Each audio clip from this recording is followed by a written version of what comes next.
Mike, how we doing today? Doing great, Frank. I'm back in the studio, and it feels great. Yeah, I never left. I've been down here the whole time. I love it. It's Karen, coming together Karen well. makes me sleep down here. Hey, I wouldn't mind that. Not a bad spot. Yeah. How are things going on your end? Oh, really well. Good. Yeah. Somebody's got a birthday tomorrow. Yes, I wonder who that So is. happy birthday, Frank. Thank you, a little man. early happy birthday for Yeah, you. appreciate that. Anybody listening? Frank's a Leo. He's born in August. So Hence very the cool. lion behind us. Yeah, hence the lion. So excited for you got any fun plans for tomorrow? Yeah, I'm working. I enjoy work, though. Yeah. Same, just another day. It's another day, yeah. Yeah, So, I love it. yeah, so it's all good. That's cool. Yep. So where should we take this week's episode? What do you want to dive into? Let's talk about the idea of efficiency, because I think it wraps into everything we talk about. I love it. And I think the spiritual path is The most efficient. Yeah, because when you look at fear, fear and love, like the energy, it's like the energy of love is efficient. The energy of fear isn't. There's a lot of blocks in there. So we're going to talk about like different concepts, say, such as ego. And so one could look at ego as fear, but it doesn't mean you get rid of your persona. No. So your personality of it is what functions. It's like the actor on the stage. Like you have a part, but when you eliminate the fear, you become more efficient at the part, so to speak. And efficiency is it's building up. The more efficient we become, this lower entropy we become. There's less wars, less hatred. It just becomes easier way to live. I love that. And as we all dive into that, individually and collectively, we help others that are maybe struggling to get into that. When you understand the physics behind it, you're like, why wouldn't you do that? You know? So when fear rears its head up, question yourself, why am I scared? And just asking that question makes it more efficient to find out. Mm-hmm. You know, and I ask that question every day. You know? No, it's funny you say that. And yesterday, it was weird. I don't know why. I figure I bring this up. Driving home with my brother, we were grabbing dinner and stuff, and it was weird. He thought he forgot his phone at the restaurant we were at, and he started to like panic big time. And I was like watching his nervous system, and I'm like, whoa, dude, we need to bring this down, 10 notches. The level of panic that sunk in was totally, not necessary. But a lot of us are stuck kind of in this like fight or flight all the time. And these little things can set us off. And all of a sudden we're, spiraling. And it's like the more we can be in tune with how we react, our nervous system, that's how we become more efficient. There was nothing efficient about the way that my brother reacted. Yeah, because his reaction is his overthinking is eating up all the glucose. So you're looking at it from a physics standpoint. He probably went from like, when you're calm, it's like, I don't know what percentage of glucose you use in your brain. Because maybe say 30%. I might be wrong here, but I know when you start panicking, using about 80% of your glucose. I'm like, that's inefficient for the human avatar that we are. So, but that's common. A lot of us do that. Like little things, we can like just start spiraling from. And when we develop a level of awareness to take a step back and say, hold on. That level of awareness, that level of maturity, that's when we start to become more efficient individuals, And so I feel like that can apply to 98% of people because we're twisted into these like very tight pretzels all the time. And the littlest thing makes a snap, and all of a sudden, oh my God, it's a fire drill when it doesn't need to be that way. And, our media does this to us, the news, constantly being hit with just too much information. Yeah, war, the bankruptcy, stock market crash, all the bullshit that, our society throws at us to, keep us in a constant state of fear. We have to, it's up to us to develop the level of awareness to say, hold on, how I can't tell you how many fucking market crashes I've lived through, Frank. Yeah, and and I'm only 36.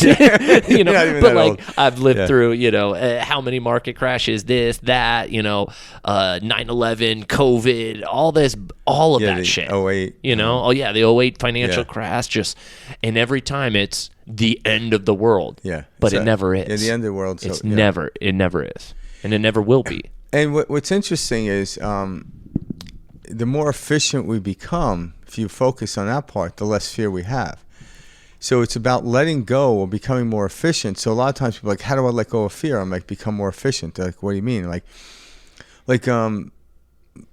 when I'm at a point right now where I can meditate anywhere. Yeah. That's efficient. But there was years ago, I would meditate an hour in the morning, an hour at night.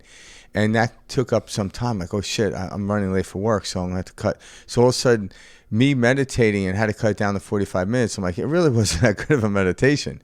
But I'm like, no. I'm like, things happen in my schedules all the time, beyond my control, for the most part.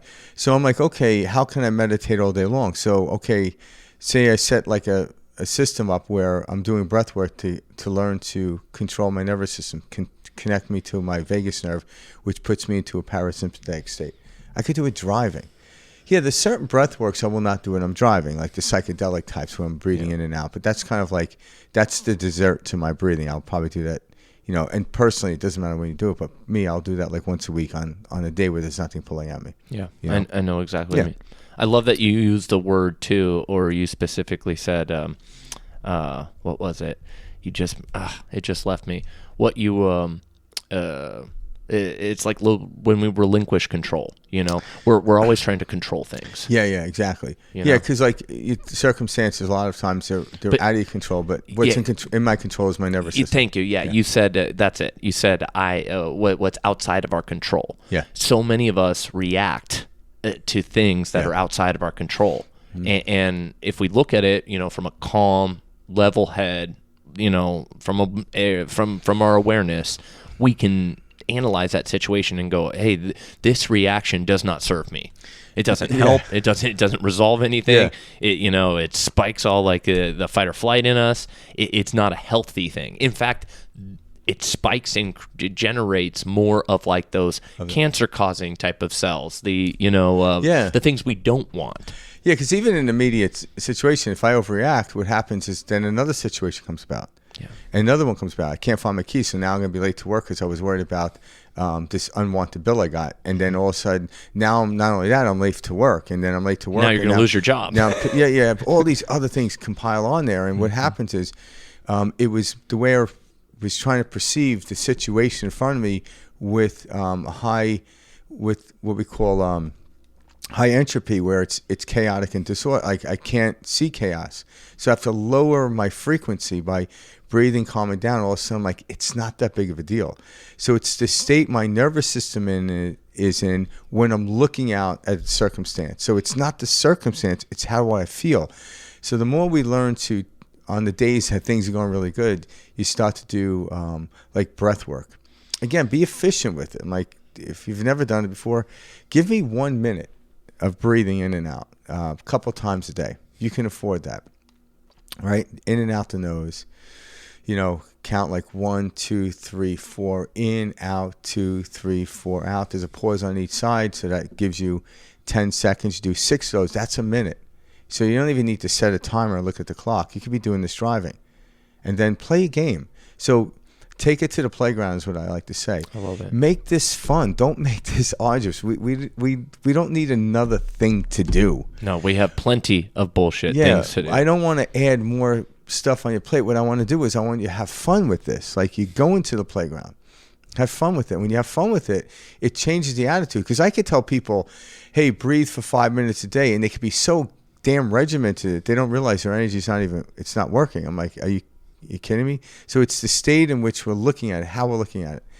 It's the difference with looking at it, like have to go to work or have to meditate, opposed to I get to go to work, I get to meditate, makes a huge difference of efficiency. It's crazy how just the way you say that changes the entire trajectory of your day and how you experience life. Yeah, and breathing is proven all the time. You can read the science on it. You don't need to, but I tell people just do it. Like if you're hungry and you eat food, you're no longer hungry, right? I'm like, I don't need a scientist to tell me that, although the science can help me understand it even deeper and maybe take to the next level. So I love the fact that scientists are out there studying this stuff. But when I actually have done the breathing myself, put it into my daily regimen, and then offered this out to people, I'm like, huh? And I'm like, yeah, it works. I'm like, and then they're like, yeah, but I'm like, yeah, but what? I'm like, just keep doing it. And over time, you like the way you feel better. All of a sudden, what's happened is the body and the universe becomes efficient in a sense where you have to do it less. Like I don't have to sit down and meditate for an hour anymore. I'm already in that state. Yeah, there are times when things get ahead of me. I'm like, all right, I'm going downstairs. And, don't even bother coming down. Like I'm going to be down there for a couple hours. Or sometimes I just do it because like I have nothing to do. I'm not looking for anything. I'm seeing what pops up. Kind of like what popped up in our breath work this morning. Yeah. Right? Just came to me. And like that's usually when ideas come to me. And then I'm like, let's see where this idea takes me. That's efficient to me. No, that is efficient. Yeah. So ask yourself the question, how is this working? Is it a struggle? Okay. What's creating a struggle? It's your nervous system at the moment. You can't see it. So stop and take a couple of deep breaths. It doesn't take any time. All right? Right. Now look at the situation. It's less of a struggle. And we add this into a daily regimen prior to the event happening that puts us off for long. But when the event puts us off, or some people put us off, there are people in our lives that upset us. And we always, and I've done this before, I conjure up a story in my head, what I'm going to say to them, and they're going to hear me. And the truth is, they're not going to hear you. They're going to look at you. And they may or may not, most people don't know they're really doing this, but they may double down on it. Like, oh, look, this upset them. I'm going to upset them more. It's a control thing is what people have. So when you learn to like ignore that and let it fly over, it could take a little bit of time to do that. All of a sudden, when someone does something that isn't working on my behalf, that is their character trait. I don't let it upset me anymore. I used to. But I remember trying to think about what the right words I can say to them, and all I did was wasted my glucose and my energy. And spit out something that wasn't that. And then I'm trying, like, okay, if I say it, it might make it worse. And I'm like, yeah, exactly. Do I want to make this worse? How is that working for you? It's not. So, and if you do that, go for it. I'm like, I'm not saying don't do that, and then find out what happens. And you're going to be like, okay, I could have handled that differently. Well, if you get your nervous system, it doesn't mean I'm not saying speak up for yourself. It's quite the opposite. But there are people out there that you're going to deal with that are never going to hear it. So just wish them well and move on. Even though they could be your boss at work. It could be, your mom or dad. Yeah, it could be someone that you can't really get rid of unless you're in the mafia. Exactly. Yeah. But so you learn to like realize, okay, they don't really understand what they're doing. And this type of understanding becomes more efficient. Now you have compassionate love for them. And see how you turn that all into that? Because this is what we're really dealing with. Like people are probably listening like, well, yeah, I'm a little tired the more I can breathe. But what about the asshole at work? Or what about my boss? What about like my mom or dad that bother me? How do I become efficient with that? Well, step one is understanding that the reason you're experiencing that situation is it's telling you something. Yeah. It's a mirror. Like your greatest teachers are those people that quote unquote upset you, annoy. Why? What is it that I see in myself that I'm seeing reflected back to me through this boss, through this parent, through this relationship, etc. Exactly. And that's where true change starts. And those are hard questions. Yeah, and even though like what Mike said, what you said when you it rears it up, it doesn't mean so now you're aware of it. So then at that point, start to take a couple of deep breaths, get your nervous system under control. You don't even need to make a story. I'm not saying to make a story. All right. It's just like, okay, I started thinking about this happen or a situation happen at work or what have you. And you step out of the room, you take a deep breath, all of a sudden you relax. You'll find other ways to go around it, or you'll find the right word to say it, and you'll be less, you still might feel a little bit of energy while you're saying it because you don't know what's going to happen, but you're not going to be screaming. And all of a sudden, but a lot of times when you get to a calm, peaceful place, the other people surrender and don't realize it. There's a deeper understanding of going beyond that point of actually having to point out their troubles. And then what I've noticed in the past, I tend, like someone says, you're too nice. I'm like, no, I love my energy. It's not what you consider to be nice. I'm not a doormat anymore. You can yell at them and you can have this fight every couple of weeks with them, and that's just bearing you down. Just thinking of them is eating you alive. You're actually carrying that person around with you. I refuse to do that anymore. Like stuff still hits me, but I let go of it. not like immediately. Yeah, I'm not immune to it, but I don't hold on to the breakdown of the disease. It's like at some cell, like I could get a bacteria in my body, but my cells are so strong where I don't get I become asymptomatic. All right, I'm still aware of this thing, Wim Hof taught that very well. Yeah. Remember how they had him inject, whatever, E. coli. Into their body. Yeah, and so what we're learning to do is become asymptomatic to other people, because it's really not about the job of virus is to find a host, right? So you can't blame the virus, but if I tell the virus, oh, you're not going to find a host here, you're going to die soon. By all means, come in. I don't care. And so we do that with our nervous system, with other people. I'm like, all of a sudden we become more efficient. We become more loving. You'll find that, and it's not even the drive, but you start moving quicker to things. You might start a business. Money comes to you easier. Everything becomes easier because you're at a higher altitude. So when you're driving in a car and during rush hour, that's inefficient. But now we're talking about a helicopter. How do I get there? And guess what? Once I'm in the helicopter, what do I feel like doing? I want to help the people mitigate their traffic jam. Not by saying you need a helicopter, but I say, hey, if you all get to the right lane, or half you go to the right lane, half go left lane, because the accident's in the middle. But people way back don't know that, and they're just standing still, creating the jam. So there's a natural tendency for, as we go higher level, to start to help other people by talking about why. Because when I talk about it, I deepen my understanding. So anytime you learn something, teach it right away. That's efficiency. If you want to learn it deeper, teach it.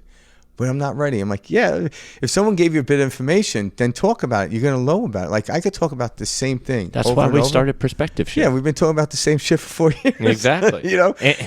And I still learn it more and more every time. We have different analogies and different stuff. It becomes what we're doing. just like someone could talk about politics their whole life from the moment they're, get to an age of where politics find, it's interest. Funny. We make it seem like politics is like this, regarded higher level of, I'm aware of what's going on. It's just a game. There was a point where you needed some intellectual sophistication in order to talk about politics. Yeah.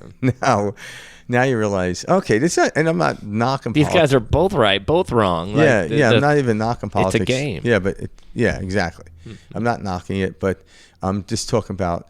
So we go to this higher level, and there's no I haven't nowhere came near the ceiling. I can't even see the ceiling. But I also understand that I'm moving in a direction. So my life now isn't necessarily goal oriented, it's direction oriented. Okay. And when I move in a direction, and then what happens is, I do set okay, this happens. And when I set it direction oriented, I pass these markers. And some of these markers I set 10 years ago. And I'm like, I'm like, all right, I passed that marker. So now it's more about direction oriented rather than goal, because sometimes I had goals and I reached them. And then I sat on my ass for the next 2 years, and then I watched those goals diminish. Why? Because nothing in the physical world is perpetuating. It's always, or it's diminishing. So we have to keep moving. Okay, I'm at this health, I'm at this understanding. Oh, okay, I understand quantum physics and the double slit experiment. But to what end? Come on. To somebody say, I completely, fully understand quantum physics. I'm like, I understand it from the vantage point where I'm at right now, which will intrigue me to go deeper into understanding, because I can't count how many times I listen to people lecture, and I still listen on the double slit experiment. Oh, absolutely. Even though they're all telling the same thing, they're telling it differently, and someone has a unique way of doing it, and it gives me a little bit of different understanding to it. And I can listen just on that experiment, the double slit. I can listen to 1,000 more physicists talk about it, and I get excited about it. You know what I do that with? What? Time. Oh, time. The concept of time, because time, past, present, future, it's all existing now, and that's a deep concept, and it's hard to truly swallow, especially if you're looking at it from a linear perspective. And I will listen intently to a lot of these people, and everyone explains it a little bit different. It's like a loaf of bread, and you're slicing, and here's past, here's present, here's future, but it's all happening now. Yeah. And I listen to that number of different ways, and every time a little bit more sheds light, and I'm like, see like, now. what is time to you then? You know? Like, what is that? Like, Well, I mean, time is it's a dimension. You know, it's a we experience, you know, this third dimension, and in order to experience a third dimension, we need a limiting factor in order for us to say, to pinpoint something. Yeah. You know, the past, present, future, you know, aspect of everything happening now, which means, you know, what you're doing in this moment can affect your past and the future. That is mind-boggling to me, and it's one of the coolest things about this reality. Yeah, and that's where the free will comes in, because it's all about perspective. So there's only the moment now, but in each now moment, I could shift my perspective. Yeah. And when I shift it, it looks different, and then that looks like time. Because my perspective when I was 18 years old on certain topics is different now. Like if you ask my perspective on quantum physics when I was 18, I'm like, quantum what? Yeah. You know? I'm like, you're out of your mind. But now it's like, okay, and you know, and then you ask me another 50 years, willing, you know, if I'm still here.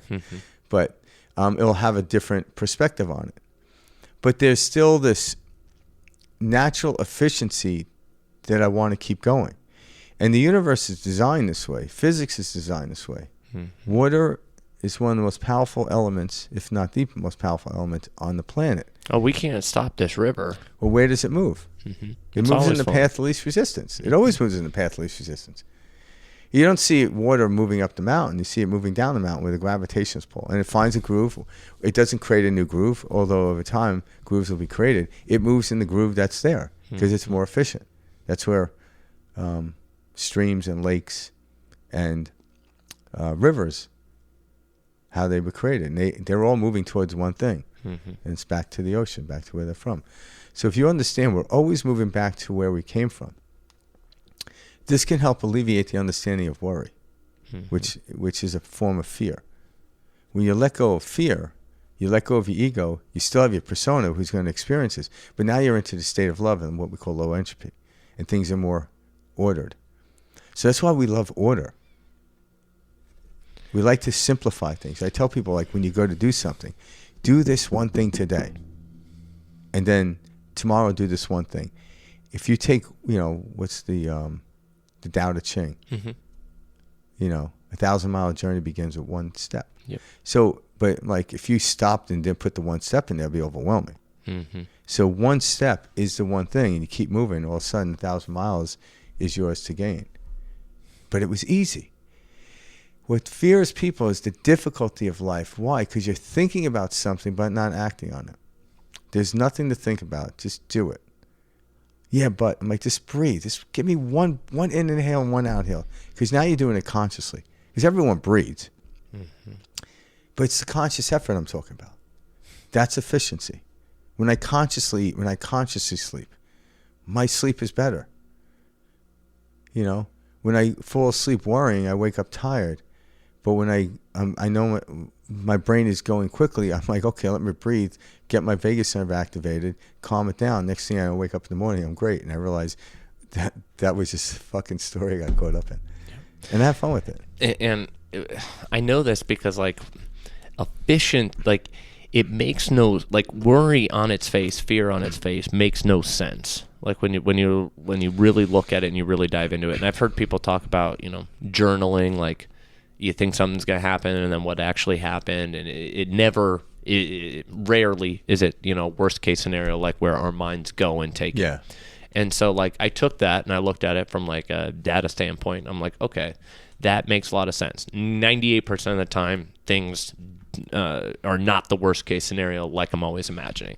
So, like, I'm an analytical guy, very left brain thinking. So for me, when I, you know, was on this path, I remind myself that when something comes up and my mind goes to the worst case scenario, or, you know, goes into that spiral, you know, I remind myself that 98% of the time it's all good. I like those stats. And I'm like, all right. And that allows me to chill out a little bit and feel good. And so what I've realized is the more I allow myself to feel good, the more things work out.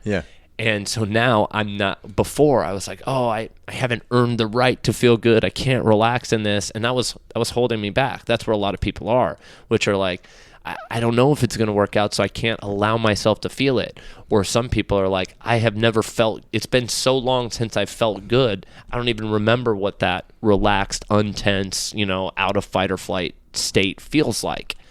And so then it's like, all right, so we need to go back, to the imagination. We need to go back to the nervous system. We need to learn how to calm this body, down, because it's us being in fight or flight year after year, day after day, that we have developed this and made it our normal state. Yeah. One story too that I remember that for some reason popped in my head but helped me was I heard this guy talking about it. This was a while ago. It's been around forever. I'm sure some of you have heard it. But they were talking about, like, let's say you went to the gas station today and you got a lottery ticket, right? Mm-hmm. And next day they call the numbers and you win, right? Okay, great. So now you've just won $30 million or $50 million, whatever.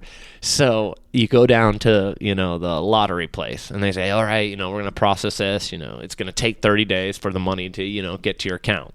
For those next 30 days, does anything bother you? Are you going to, think about where you would feel? You'd be on cloud nine. You don't have the money yet. No. You're still in the same spot you were. Yeah. You're still in this same worry, but now everything has changed, and it's funny because I always remind myself of a story like that, or I bring it back to a perspective like that, and it loosens everything up and it gets me on the most efficient path, which is the path of least resistance. Yeah. Not worrying, not tightening the body, not stressing. Yeah, and it's brilliantly said, because we in our society look at money as abundance, and it is. It's a form of abundance, but not the only form of abundance, because the greatest abundance we know is our energy field. And people are like, what do you mean? I'm like, ask any dying billionaire. They would give all their money away to not die, because there's something natural for the human body to want to live. Even if you overcome fear, it's like, yeah, I still want to hang in there a little bit. You're not, because if that was the case, all spiritual people would be killing themselves. Yeah. Like, I'm done with this place. No. I'm like, this is a really cool playground we're in. Mm-hmm. Like, this is cool. Like, shit happens. I'm like, you're not going to believe what happened. Like, what? I'm like, let's go. I know. Those synchronistic, crazy stories where you're like, oh my God, that's so cool. So to be abundant is to be efficient. And that's kind of why these type of scenarios excite us. So when we start to look broader into what abundance is a lack of fear. Fear can take abundance away, because I literally know people that have a lot of money. Like this one guy I know is worth like $2 or $3 million. Yeah, that's a ton of money. Yeah, but he's worried all the time that it's going to go, because where he's attaching the money to. Like, because if AI goes and takes off because he's in that field, what am I going to do? I don't know if I can live the rest of my life on $3 million. I'm like, that's a very interesting discussion you have in your head. But it was the fear that changed his nervous system. So I understand what he's talking about. Where it's kind of like, okay, there's things out of your control. Mm-hmm. But when you actually get your vagus nerve into you activate it and you get into a parasympathetic state, ideas will come to where you can move into another job. So these are practical things I'm talking about. I'm not saying, but when worry comes up, why am I worrying about this thing that I have no control over? You're not going to stop AI from happening to possibly losing the position you're in. But all of a sudden, it's like the universe wouldn't put you here if there wasn't a position that was more, I shouldn't say more adequate for you. It's just, it's time to leave that one. Just like when I was, say, 3 years old or whatever the age was, it was time for me to leave the tricycle, move to the bicycle. Mm-hmm. There was nothing wrong with the tricycle, but I left there to bicycle. I get to the playground quicker, so the bicycle became more efficient than the tricycle. Mm-hmm. So there's a natural efficiency. So when these things rear its head, all it is I have a belief I don't want to let go of. This job I'm having right now has suited me for many, many years. I don't want to go anywhere. I'm like, is it now suiting you, or is it keeping you played in this comfortable box, which the comfortable box is very uncomfortable after a while. Mm-hmm. And that becomes inefficient. And that's honestly where most of us are at. Yeah. We're very comfortable and safe inside this little box. Yeah, and that comfort doesn't last long. Like, how long can you sit on the couch in a comfortable state before your back goes out, your legs go out, you get numb. So it eventually turns into discomfort. So the trick in here is let go, right? That's kind of the game. And efficiency is like, how quickly can I let it go? Like if I'm running a relay race, how quickly can I run and let go of the baton without dropping it?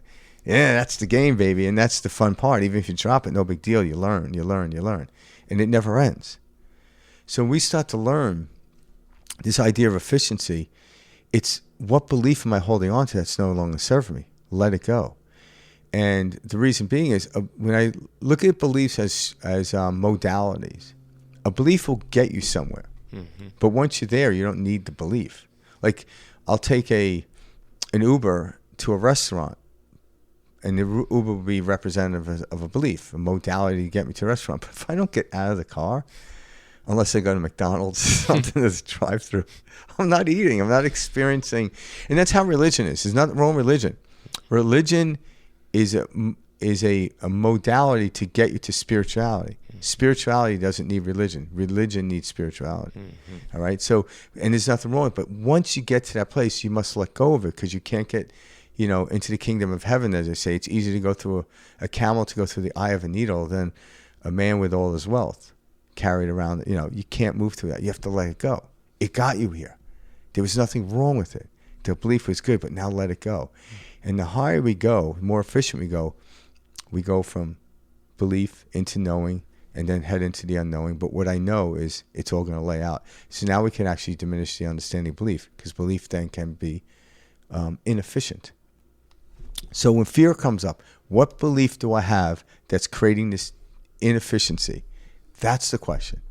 Start to breathe. Get the nervous system under control. When the nervous system is under control, I look at the belief. I'm like, yeah, why am I still driving a tricycle while everyone's driving a moped? Like I missed the bike thing part, And I don't know if anyone's driving a moped, but maybe the motorcycle, the car now, And all of a sudden, I'm still on the damn tricycle when I'm not getting anywhere. I'm like, everyone's beating. I'm like, because you're inefficient in your modality of transportation. Just let go and go right to the car. You don't even need the bicycle. You don't have to catch up. Like, I got a bicycle. I'm like, no, do the bicycle on the weekend when you're having fun. We'll go right to the car. Or right to the plane, whatever. And all of a sudden, it's like, wow. We live in a quantum universe. When you're born here on this planet, you don't have nothing to catch up to. Nothing. You just come in with a different viewpoint. If you're really young, you don't have as many experiences, say I did or Mike has, but it doesn't make you any less of an energy source, right? We get jealous of kids. You probably have more energy. Yeah, we get jealous of kids to where, like, you see a kid happy and you want to spray him with a water bottle, I saw this study yesterday. I'm sure those listening have also seen it. It was like... it was talking about how they did a test on children. I can't remember if it was like NASA, Harvard, or Stanford. It was one of those three. But they did this test on children to see their level of genius. And it was like within the first, I think it was like they tested them first in their first 3 to 5 years of life. So I think they were 3 to 5 years old. And 98% of people were tested with like genius level of processing, like these were neuroscience tests. Yeah. And then they came back and then they did that at like age 10 and it dropped drastically. It dropped to like 76. And then they did it again at like age 12 and then it dropped to like 48, or something crazy. Then like for adulthood, it went down to like 2%. Yeah. Did they indicate why that was? Well, they were talking about it. We have these learned programming that we develop over the years. And we have also these concepts. Limiting beliefs that are handed to us. Yeah, that are comparison. So we learned them. So you're told that Einstein was a genius, but you're not. But, Einstein, a lot of his quotes led to believe that everyone's a genius too. So, And that's what he was getting at, Einstein. Oh, yeah. He knew because he was childlike. He played. He played with his experiments. So that's, taking it to the playground is kind of like an idea. I'm like, have fun with this life. Like, really have fun with it. I don't care if you're an accountant. Have fun with it. My accountant has fun with my money. Yeah, right. Yeah, the least we give it to the government, the more fun we have. Exactly. That is the game. I hope no one from the IRS is listening to this. Yeah, right. That is the game. After me. Yeah, but but at the same time, it's learning to what is fear efficient, is love efficient. And when you get in that, what happens is all the things that you were scared about never come true, and all the things that you worry about not happening in the state of love start to happen in the direct relationship to the direction which you're going. If I'm heading west and I live in Arizona, the nearest shoreline is going to be California. Further south, so it'll be San Diego. All right, cool. But if I'm on a different continent and I'm heading west, it's going to be a different shoreline. So what? Who cares? Yeah. But I don't think what happens over the continent of Africa? How would it be any different? It would be a different experience, but it wouldn't be different in making you feel better. That's just a different experience. There's so many experiences happening just in my neighborhood that I'm not aware of. But if I thought about them, I would never leave the flipping house. Oh, exactly. The mind always tends, when it's thinking, it always goes to the worst case scenario of everything. Why? Protection. It's designed to protect us. Yeah, because when you're in an efficient state, inefficiency is an attractive quality. That's why misery loves company. Mm-hmm. But I'm tired of doing this. Well, okay, just let it go. Breathe. Yeah, I know you feel bad. Okay, no big deal. Everyone that's felt bad eventually got over it. At least when they fell asleep, they got over it. Mm-hmm. They may have picked it up the next morning and ran with it. But now we can choose a direction to go. I know Joe Dispenza does this thing where he says just 3 days. In the morning, you wake up, put your hand on your heart, and say, I can't exactly remember what he says, but I'm going to change my way about me, like my DNA structure. You start understanding it. When I feel happier, my cellular structures change in my body. It responds, just like how a refrigerator or a freezer responds to water, freezes up, and heat will do the opposite, move in different direction. So when I put myself in the state of love, the cells feel love and they become more efficient, and all of a sudden fun ideas come out of my head, right? But so when you start to do that, and it takes 3 days to change the neural pathways in your head, but you have to be conscious throughout those 3 days. You do that, and all of a sudden by the 4th day you're just naturally doing it, and then all of a sudden by the 5th day you realize, man, I'm a different person. It might not be hugely dramatic, but keep doing that. I was going to say it compounds over time, and then you see huge differences. Yeah, if you put a chunk of money in the bank, or say I wouldn't put it in the bank, but if you put it in some type of CD or whatever, where say it was guaranteed a certain percentage, right? And you put it in there, one chunk, you don't have to add any more to it, and after 6 months, 7 months, 6 years, or whatever, it keeps compounding, and you didn't do anything to add to it. Mm-hmm. So once you get to this place of creating these what we call new ways of living or habits, and I don't like the word habit because I want people to be conscious. All of a sudden, it's who you become. It compounds, and it takes no effort, least efficiency to do that. That's why the rich get richer, the poor get poorer. It's an efficiency problem, not a moralistic problem or immoralistic problem. It has nothing to do with that. So as rich people get richer, there seems to be a tendency, unless they're greedy, to want to help people become rich. Right? Absolutely. Why does Tony Robbins do what he does? He doesn't need to. He could sit in Fiji in his... Yeah, for the rest of the time. For the rest of his time. He doesn't need to do it. But he gets excited about seeing people thrive. Mm-hmm. He gets fulfillment out of it. He doesn't need the money. Some people are like, he's doing it for the money. He charges this and that. And I'm like, no. Well, the reason he charges, whatever the amount of money is, because there's some bit of accountability on your part. If Tony Robbins only charged $100 to go see him for 7 days, people would just do it and not pay attention. But if you got to pay $5,000, I want my money's worth. And it's true. They've done studies on that. Yeah. So the more you want something, you're going to pay more. And what happens is, but if you actually you're going to appreciate it more. Go to a really deep program and you paid more money for it, and all of a sudden you look at that, I'm like, man, that wasn't a waste of money. That was an investment. Mm-hmm. But if I went to Tony Robbins for a week and only had to pay $100, a year later and I wasn't paying attention, I'm like, that was a waste of $100. Mm-hmm. But if I actually did the work and the $5,000, that was an investment. So you see the whole idea of efficiency. Mm-hmm. It really works. So a lot of times too, what energy am I putting towards this? And when I put the energy towards it in the beginning, it seemed a little bit, okay, it's a little scary or whatever. I'm like, yeah, its energy is revving up. The thing that's scaring you is this is not going to work out. I'm like, why do you think it's not going to work out? It worked out for Tony. It worked out for everyone that did it. It worked out for everyone that did the work. Mm-hmm. Why wouldn't it work out for you? I'm scared I won't do the work. Why? My situation's different. It's Why? because we have these stories, Yeah. you know, and so you have these beliefs. yeah, for me it's different. You know, I was raised this way, or I came from this type of family, or this happened to me. All of that needs to go out the window, because when you realize that those are stories, and everybody has their own stories, now we've leveled the playing field. Yeah, and this is how life, the design of life, how I see it, right? We live in like a simulation, so to speak. Yeah. But it's not pre-coded, all right? We still have free will. So if I say, I'm going to use Tony Robbins' example, but say I'm drawn to it. I keep seeing this commercial come up, but then it's like, oh, it's $5,000, all right?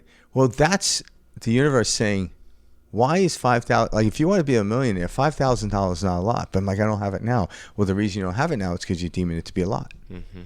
How's that working for you? I'm like, okay. So work on getting the courage up. Get breathe. Okay, now I'm comfortable giving the $5,000. Okay, now you go. And then you're there, and Tony Robbins has you do something like, oh, that's not me. Okay, it's rearing its head again. Tony's here to say, why isn't it? It's to break down. It's not that you have to do this. It's when he said something for you to do that, and a belief came in. It's so he can show you, like, this is the thing that's holding you back. You may do it differently than him, completely go off a different direction. But he's showing you a mirror. I'm like, I want to get rid of all this. So whenever I go do stuff myself, like I'm doing and I don't suggest it for anybody, but I'm doing a 3-day ceremony of ayahuasca. People are like, why are you doing it? I'm like, because I know there's fear beliefs in me, but I can't get to them. Mm-hmm. And I know that the ayahuasca is going to rear their head to me. Absolutely. And I'm okay with that. To what degree, I don't know. I'll let you know when I'm done. Mm-hmm. Because when I've done it before, it did. And all of a sudden, growth came. And that was like 5 years ago, and I only did one night. And I'm doing 3 nights here. But now, before it was like, what's going to happen? Now I'm excited. So the ayahuasca is already working on me, so to speak. Mm-hmm. But what is it? I'm like, it's going to lift up stuff. Because I know there's still deep fears in me. And that's what we call it. When you get rid of all fears, there is no such thing as subconscious. You know that? Mm-hmm. It's just conscious. That's funny. I didn't know that. Subconscious is because fear wants you to sub it. You can't see it. Mm. When you have no fear, you look at everything. So when they like Freud talks about the subconscious and whatever, it's because there's fear in it. And most everyone we live in a fear-based society. Mm-hmm. We're hit from every angle. Yeah, when we start to eliminate fear, there is no subconscious. There's just conscious. You're aware of everything. So I know I still have a subconscious because things still hit me, and I'm like, ooh, and I'm like, but now I'm not like, oh, avoid that. Now I'm like, okay, what's in me that I can alleviate? And then I start working on my nervous system. All of a sudden, now it's easy for me, to put this down. Now, if someone goes, hey, do you want to go here? I'm like, no. But it's not out of fear. So you're still making choice of yes and no. But why, when I, feel that thing, is there a dog barking? I don't know what that is. I hear that too. It doesn't matter. Yeah, I heard that too. Yeah. That's weird. I don't know if how a dog would get in here, but anyway. Watch it. Sorry for the technical difficulties. We could hear some dog barking. There was me getting distracted right there from a dog. There goes a squirrel. And so, like, I realize it's always something I have to work on, right? But that's what maintains my consciousness. Mm-hmm. My focus is on how does my nervous system feel. So, like, to me, it was like, okay, is a dog barking? Mm-hmm. Like, people can hear it. It's going to sound unprofessional. I'm like, no. It doesn't matter, but I get something in me got caught up just now thinking that's why I slightly lost my train of thought. So something just happened to rear its head to let go of that belief. I'm like, it's a freaking dog. Who cares? That's exactly. And then I laugh about it. And that's so I'm not immune to this. I like that you bring that up though, because like the who cares aspect is very important to this, because you're going to be going through things and it's not going to look how you're picturing it, but you have to let go of that and say, like, at least this is what I tell myself. I always remind myself, this may not be how I pictured it, but I'm on my highest and best path. And I always remind myself of that. And I say, I'm moving in the direction I want to go. And I affirm that. and I keep my attention there, despite how the outside world looks. Because I know now I'm on in a spot in my journey where I know this outside world is a reflection. Yes, it feels very real. Yes, I get caught up in it still. Yes, it's awkward. It's uncomfortable. It's weird. It's great. It's all of these things, but it's not real. It's a reflection from within. And the more I remind myself that I am just experiencing trillions of atoms, coming together, creating people, scenes, etc., that I'm going through, the more I allow myself to relax and trust that I'm on that right path. And so when something's not looking like, oh, this is how it was supposed to work, I don't get caught up in that. I let go of it and say, yep, I don't know why, I don't know how, but that needs to happen that way because this is going to turn out even better than I could have fathomed. Yeah, because say you're running an obstacle course, but there is a trail that goes around all the obstacles, and you have the right to do that. But at the end, even if you win, you didn't really win anything. It's okay, there's an obstacle in front of me. Let me deal with it. Mm-hmm. This is how we grow and become more efficient. Mm-hmm. We don't become more efficient by running around the obstacle. Yeah. So know that what's in front of you is exactly what your soul or the universe or God, however you want to put it there to eliminate the inefficiency of fear to rear its head. So it's happening for you, not against you. So we think it's happening against us. So what we do is we don't run the obstacle course. No, we came here to play this game. So we're not talking about deniability. We're talking about I want to play this game. Okay, what level do you want to go to, right? So there's Pee Wee football, there's junior high school football, there's high school football, there's college. You go to, how do you want to keep going? Just keep going, keep going, keep going. That's really what it is. And that's how life is. We move into what I call the spiritual realm. It's fun. It's we started there as children, and then through wisdom, we can let go of all the things that took us away from it, and then move us into this really, and then what happens? How much more efficient can, when swimmers years ago, now they're wearing these full suits, right? Mm-hmm. And why? Because before they would just shave their body. Now they shave their body and put these suits on. Why? Because they're gaining a couple more seconds, right? And, it's this weird calibration thing, but then they get all sciencey into it. Why am I? Because that's a natural the tendency to move into more efficiency. It's never going to end. Mm-hmm. How can we become more and more exciting. efficient? That's exciting. So it's not about not playing the game. You came here to play the game. If you're in business, you haven't struggled. It's because it's meant to be there. It's meant for you to let go of a belief that you have. It also might mean you to move in a different direction too. You have to discern that too, right? But it's oh, this is showing me something. Thank you. I didn't realize that was in my subconscious. Thank you. I'm going to address it. I'm not going to make a story to, because I used to do that. And I was riding a tricycle for most of my life. Watch people flying by. And now it's oh, shit. I'm it was the tricycle that was slowing me down. Well, it's more efficient than AI, too, seeing this explosion in just everything we are. Oh, my God. This is all towards how can we make this more efficient?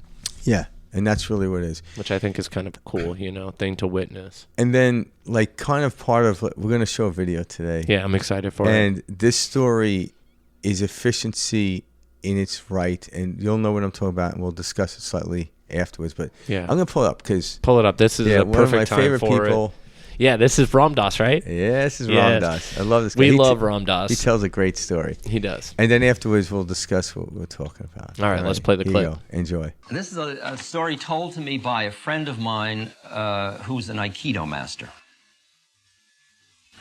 The train clanked and rattled through the suburbs of Tokyo on a drowsy spring afternoon. Our car was comparatively empty. A few housewives with their kids in tow, some old folks going shopping.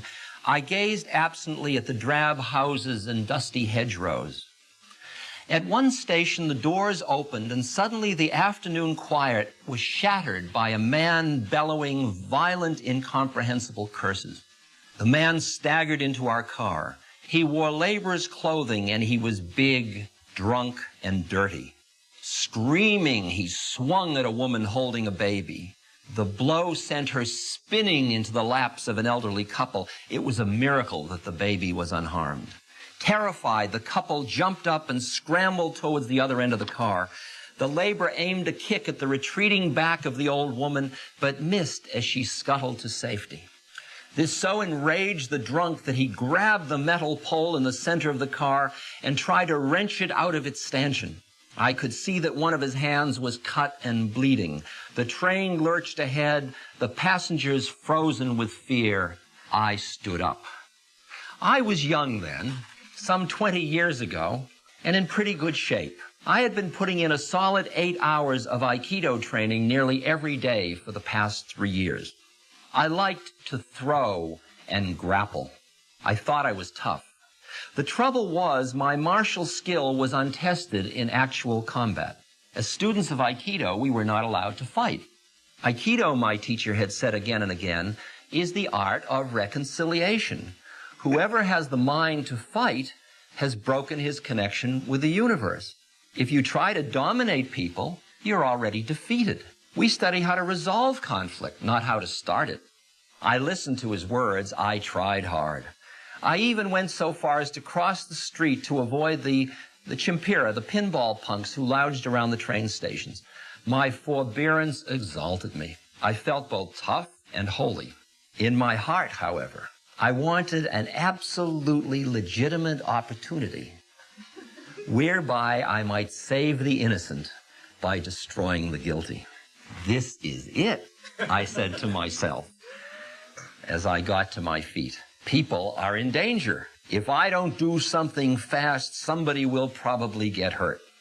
Seeing me stand up, the drunk recognized the chance to focus his rage. "Aha!" he roared. "A foreigner! You need a lesson in Japanese manners." I held on lightly to the commuter strap overhead and gave him a slow look of disgust and dismissal. I planned to take this turkey apart, but he had to make the first move.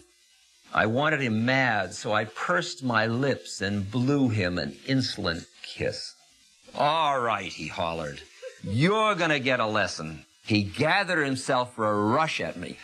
A fraction of a second before he could move, someone shouted, "Hey!"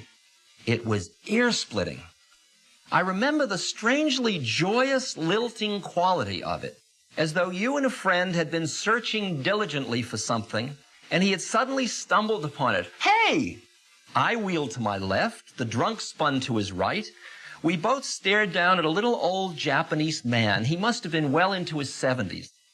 This tiny gentleman sitting there immaculate in his kimono. He took no notice of me, but he beamed delightedly at the laborer as though he had a most important, most welcome secret to share. "Come here," the old man said in easy vernacular, beckoning to the drunk. "Come here and talk with me." He waved his hand lightly. The big man followed, as if on a string. He planted his feet belligerently in front of the old gentleman and roared above the clacking wheels, "Why the hell should I talk to you?" The drunk now had his back to me. If his elbow moved so much as a millimeter, I'd drop him in his socks. The old man continued to beam at the laborer. "What you been drinking?" he asked, his eyes sparkling with interest. "I've been drinking sake," the laborer bellowed back, "and it's none of your business." Flecks of spittle spattered the old man.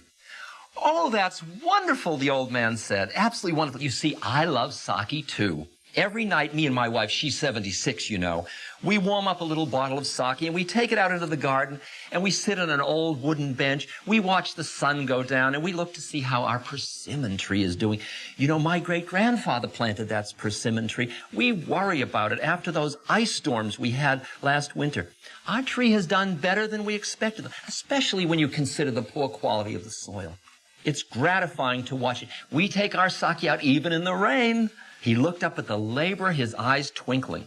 As he struggled to follow the old man's conversation, the drunk's face began to soften. His fist slowly unclenched.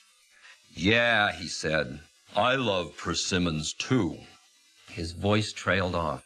"Yes," said the old man, smiling, "and I'm sure you have a wonderful wife."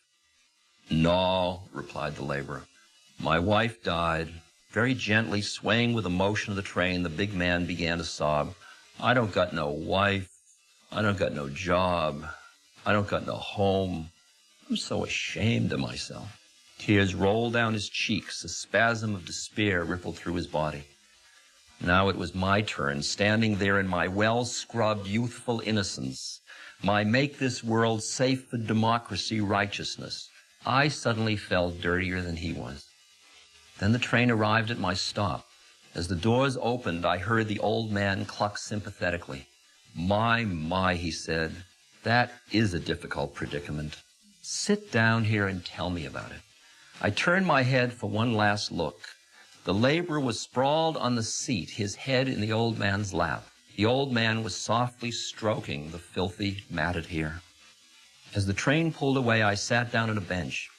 What I had wanted to do with muscle had been accomplished with love. What we see in the old man is the quality of standing back in his awareness out of the game of life far enough so that instead of being reactive to the situation that he finds himself in a mechanical way, like the young Aikido fellow was, he could open himself to the totality of the situation in a quiet way, and out of that would come a response which would truly bring about reconciliation and harmony and bring things back in. In other words, from an effectiveness of playing the game of life, there is a stance where your mind is that increases your effectiveness in the game, and it also liberates you from being entrapped by the game. Like, say you're playing Monopoly, and the Monopoly things on the Monopoly board, some of you may or may not know, are a top hat, an iron, a thimble, and you be the thimble and I'll be the top hat. Now, the question is, are you a thimble or a top hat, or are you somebody playing with a thimble and a top hat? Well, you don't get lost in that too much. Well, I'd ask you the same about business. Are you an executive? Are you a CEO? Are you a president? Or are you a being who is being a president, CEO, whatever that is? In other words, where is your awareness in relationship to your role? If you identify with your role exclusively, you are trapped, and you are experiencing some sense of finiteness, boredom, trapped, and all the rest of it. If you stand outside in your awareness, not pushing it away, you are what Christ says, being in the world but not of the world, and you learn how to fulfill the roles without getting trapped in them by working to extricate your consciousness away. Then what you become is a more effective game player, because your risk isn't as great. So if you lose your job, so, instead of, oh my God, I lost my job, there's job and there's not job, and here I am. You're still here. In fact, you get to the point where you begin to see, when you are able to stand back, that even losses are vacuums into which growth can come. And that when you're winning, there is less opportunity for growth, actually, than when you start to lose or feel a finiteness or feel it fall apart a little bit. That's efficiency. Powerful. Yeah. So the muscle is a state of fear. If something doesn't happen, if I don't do something, it won't work out. And so you're dealing with what's efficiency. So you look at that. And what is efficiency? When everything works out for the whole, not just for the unit in which you think you're in. That's what creates fear. And it's easy to go down the path, like the example in this. And he would have been righteous in this way. Yeah, we justify it all the time. Poor behavior, bad behavior, like his wife just died. Of course, he's lost his job, all this. Like, why wouldn't he behave that way? Yeah. Well, that's because it's inefficient. Why would we keep going down that path of inefficiency when we know it? And that's the level of awareness Frank and I are talking about here, which is, yes, things come up, things happen, but is it the most efficient route, to continue down there? Like, what's the saying we love, why would you stop in hell? Like, if you're going through hell, why would you stop? Keep going. Yeah, you got to get back onto the most efficient path. Because you had these two ways that could have stopped this. The one guy taking him down and a headlock or throwing him, or the old man utilizing love to take him to his knees, but in a comforting way. And a way that's going to heal everyone. Which one was more efficient? And that's like, okay, so how can I handle every situation I'm in more efficiently? Look towards love, and you'll find the efficiency. Look towards fear, you'll find the inefficiency. So when you're scared of something, get back to regulating your nervous system and then go into the discussion. Mm-hmm. You might still have a little bit. So what? Sometimes you have to test it out. It's not always going to be perfect. It doesn't matter. So wherever you are, utilize that. But the direction in life is love. Fear is then you're moving away from it. Mm-hmm. And all of a sudden, life becomes great in efficiency, for not just for you, but for others around you.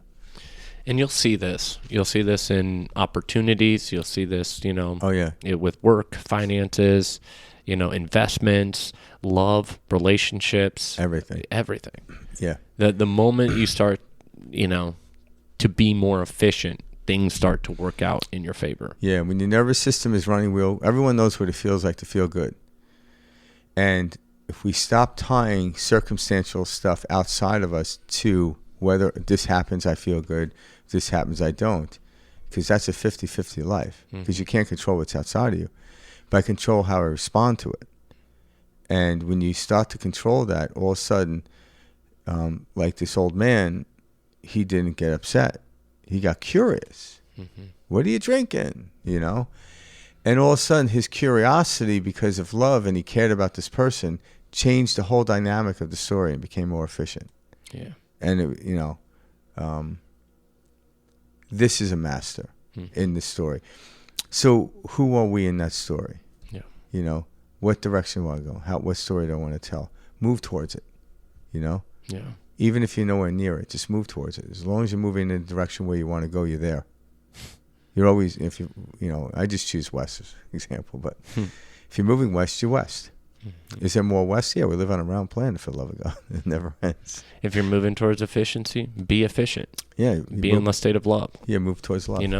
Is this good, bad? Who knows? I know that I'm moving towards, my highest and best path, and you keep going. And it's that level of focus and awareness. Yeah, and as you move towards love, the old beliefs that can no longer come with you rear their head. Deal with them. Let them go. Mm-hmm. That's what people get mistaken. Like when they're moving towards love, pain comes in. I'm like, that's just a belief that can't make it through the eye of the needle. Just let it go. Maybe slow down. Don't rush through it. And, say, okay, but understand the physics of what's happening here. You don't need that belief. But when you weren't moving in that direction, you didn't notice the fear. Mm-hmm. But yet you noticed the purgatory of life. Like, man, I wish I could do this. The unsatisfactoriness. Yeah. Like everyone that you deem to be successful in the world went through a lot of pain, but they let go of the pain. And why they went through a lot of pain is because they kept going. David Goggins, I remember, he was talking to somebody about running. He's like, yeah, so I feel pain and around mile 30, it disappears. He kept going. And then he fell into this state. But he's like, I want to start my run with no pain. I'm like, you're not going to run. And the same thing with starting your business, but going on the right path. Knowing like mile 30 is kind of wacky, but but knowing that the pain will turn into this euphoric, is why you deal with the pain. It's not a big deal, and the pain is teaching you something. But it can be as little as getting up and feeling that down feeling. Yeah. Knowing, all right, keep going. And as you keep going, you're getting through your day. You're still feeling it in the morning. You're getting ready, all this. But then all of a sudden, something changes, and it's because you kept going. Yeah. And I remind myself of that every day, when I wake up. And some days are much heavier than others. Yeah. I don't just allow it to crumble, or, swallow me, envelop me in these, painful feelings. I keep going. And I'm like, I know. Just on the other side of this is greatness. Just on the other side of this, the pendulum swings. Yeah. And it always does. If I'm not feeling some discomfort in my day, I'm not moving. Yeah, you're not growing. I'm not growing.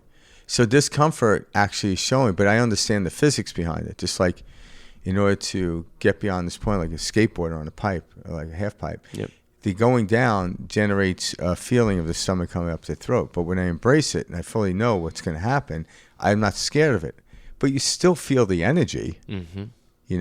But the panicking in the mind creates the disorder, where it's a high entropy, and then you mess up, and all of a sudden you wipe out, and like, oh, I should have not done this. I'm like, no, what you didn't do is embrace going down and allowing that cool feeling of the stomach come here. Like, it really does send waves through your system. Mm-hmm. And then you end up higher than you were here. I'm like, it was all worth it. All worth it.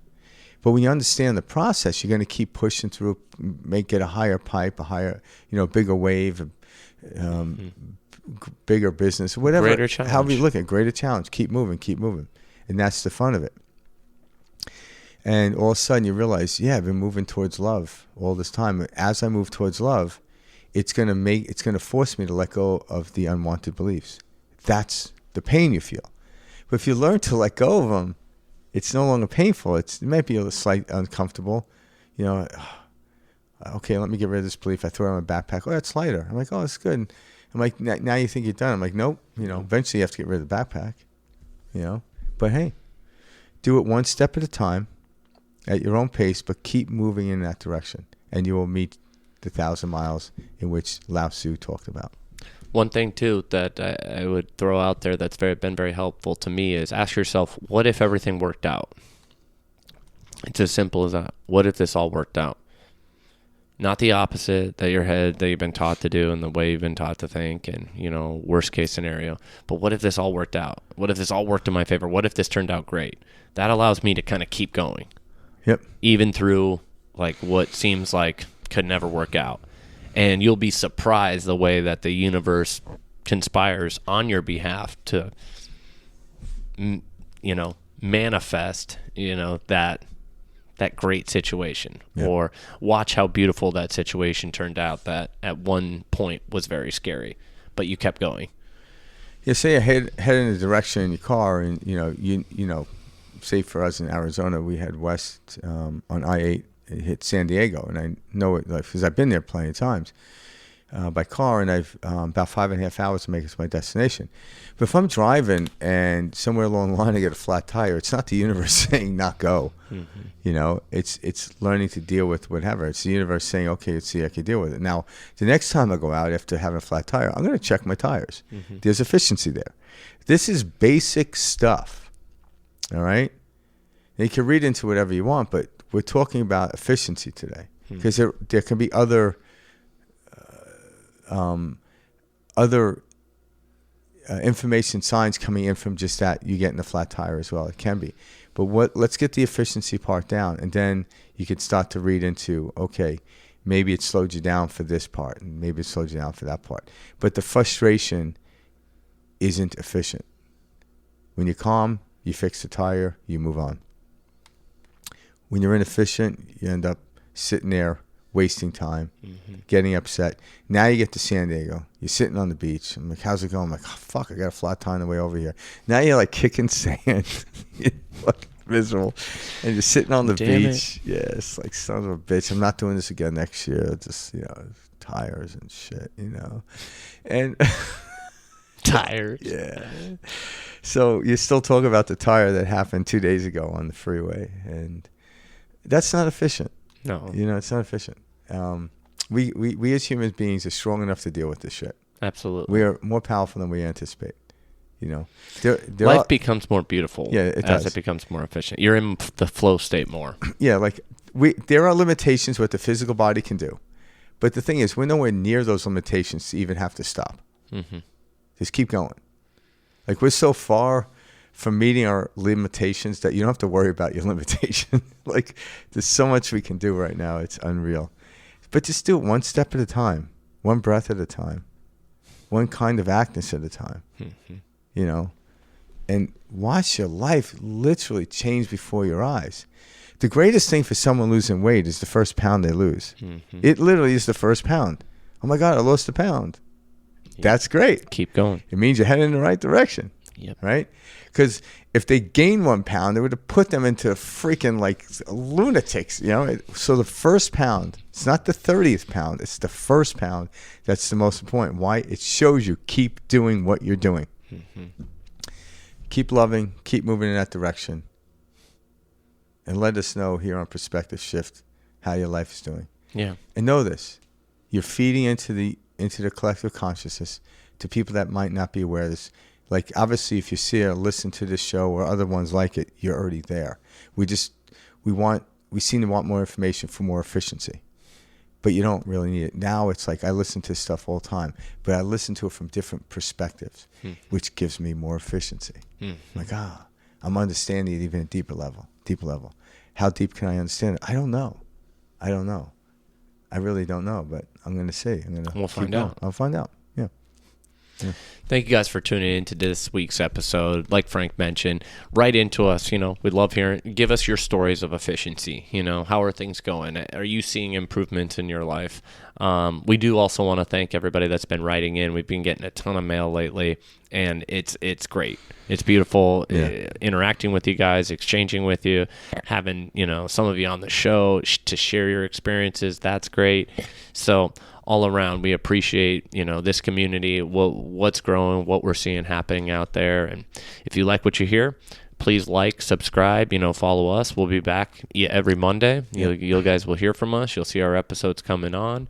And you can reach us at perspectiveshift2020@gmail.com. And we'll see you guys next week. And remember, whatever you learn, teach it at the best of your ability, and you'll grow in that. All right? Much love, and peace out. See you next week. All right.